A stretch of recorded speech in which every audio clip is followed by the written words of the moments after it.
कटनी के माधवनगर इलाके में उस वक्त हड़कंप मच गया जब अपहरण और मारपीट के शिकार रोहित चंचलानी की जबलपुर में इलाज के दौरान मौत हो गई।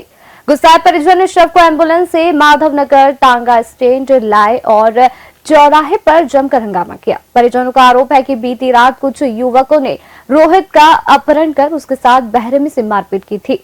गंभीर हालत में उसे जबलपुर रेफर किया गया था, जहां आज उसकी मौत हो गई। प्रदर्शन की सूचना पर माधवनगर पुलिस मौके पर पहुंची और परिजनों को थाने लाई, जहां 1 घंटे से ज्यादा समय तक हंगामा चलता रहा। सिंधी समाज और स्थानीय लोगों के दबाव के बाद ही पुलिस ने दीपक मोटवानी, मोहित अक्कू उर्फ आकाश पोपटानी और महेश आडवाणी के खिलाफ केस दर्ज कर लिया है। इलाके में तनाव को देखते हुए सुरक्षा बढ़ा दी गई। रुक जाइए, क्या हुआ, क्या था, पूरा बताइए। कल रात को मेरा भाई 8:30-9 बजे तक गया था मेरी माँ के लिए दवाई लेने। पता चला, सूचना मिली कि उसके साथ एक घटना हो गई है उसके साथ उसको जिला अस्पताल ले गए हैं। वहाँ पे बयान दे रहा है वो कि मेरे साथ प्रकाश आहूजा के द्वारा 4 लौंडों से मार खिलवाई है और बोलते तू गुंडा बनेगा, ये करेगा, वो करेगा।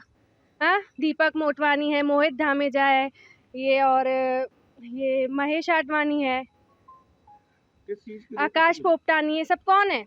मेरे भाई से क्या दुश्मनी थी? क्या वो अपराधी था क्या?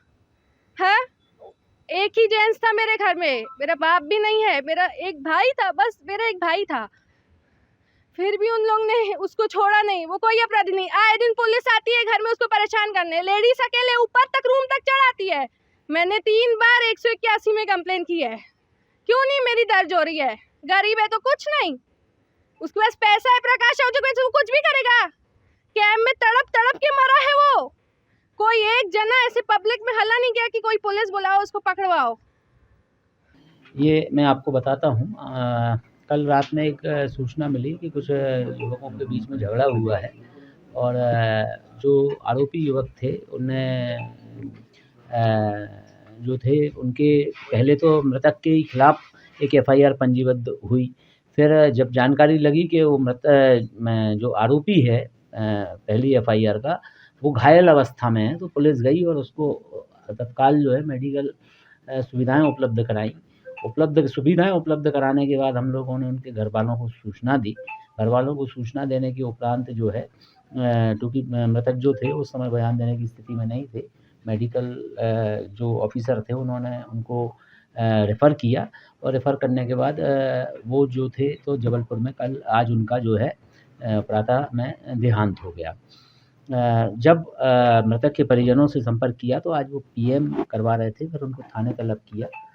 थोड़े से आहत थे, इस वजह से वो फ़ोन भी नहीं उठाए उनने हमारे, और फिर बाद में उनको थाना लेके आए हम लोग और थाना पे उनका एफआईआर पंजीबद्ध किया और इसमें 4 लोगों के खिलाफ एफआईआर हुई है, जिसमें दीपक मोटवानी, मोहित धामेजा, महेश आडवाणी और आकाश पोपटानी के नाम हैं।